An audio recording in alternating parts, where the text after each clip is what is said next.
Hi guys, Jim McCleary from McGolf here in my fitting studio, and I'd like to start off with some fitting stuff.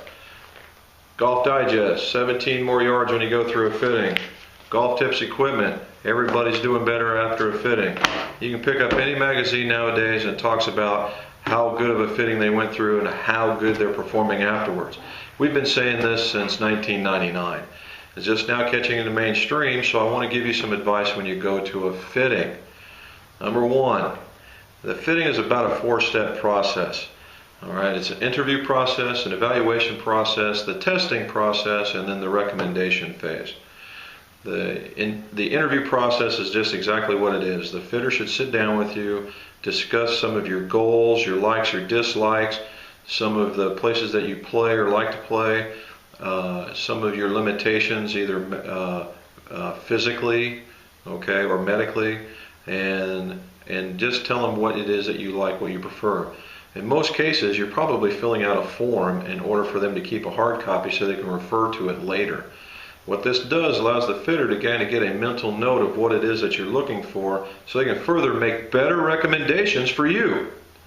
Now, second one is the evaluation phase. And what that does is the fitter or the club maker will go and take the clubs out of your bag and spec them for you. That's length, loft, flex, lie, the whole 9 yards. And what this does is give the fitter a better idea of what's in your bag and what might be causing the problems that you have. Now, a fitting is not a wholesale club changeout. You don't have to buy a brand new bag.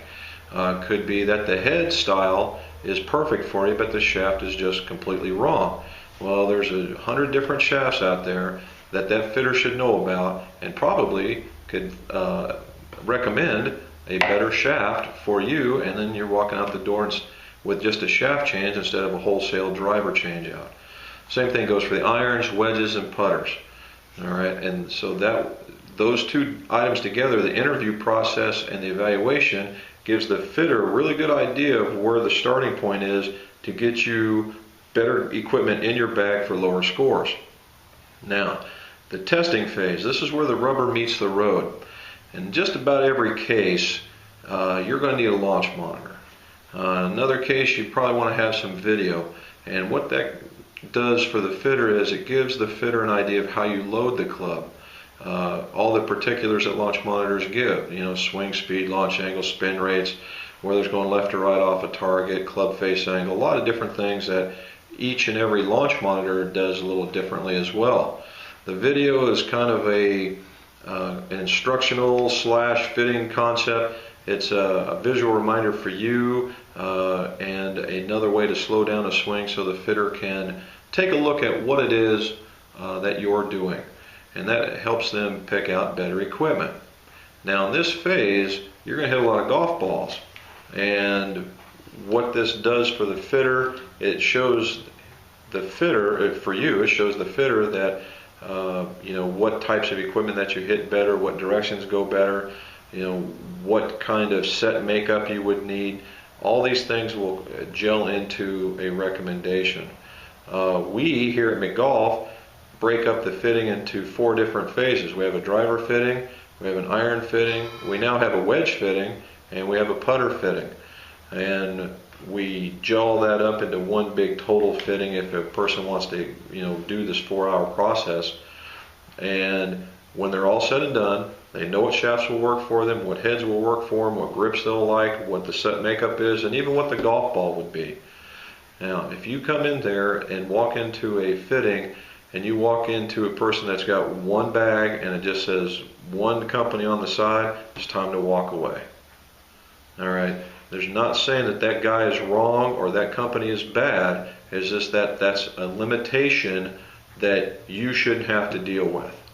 You need to be able to be experiencing the full spectrum of the different club heads that are available, not just what's offered by this one manufacturer. That's the whole idea about making your scores go low. Now, when the testing phase is done, what that fitter will do is ball up all that information, watch all the performance that you did with all the evaluations that they perform and all the interviewing, and comes up with a recommendation. That recommendation should look something like a packet of information, i.e. Information that the launch monitor gave that fitter. Maybe a picture of your swing so you can take that and study it when you go back. Plus a either written out or a typed out recommendation for your bag, or shaft changeouts for your bag, or maybe just loft and lie changes for your irons. It's just a multitude of different things you can come through. But the bottom line is, when you're all done, you ought to be comfortable with the fitter knows what they're doing, that the fitter is comfortable in knowing that you will be playing better golf when it's all said and done. And when you walk out onto that first tee, you have nothing but confidence in the equipment that's in your bag. So all you have to do is concentrate on the game.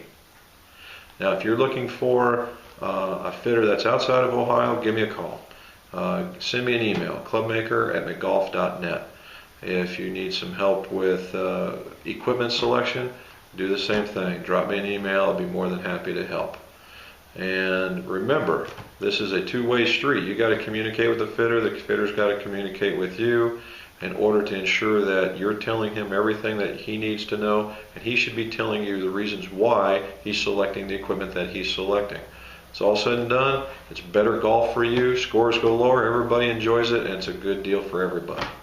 So, get fit, watch scores go low, and enjoy golf for a lifetime.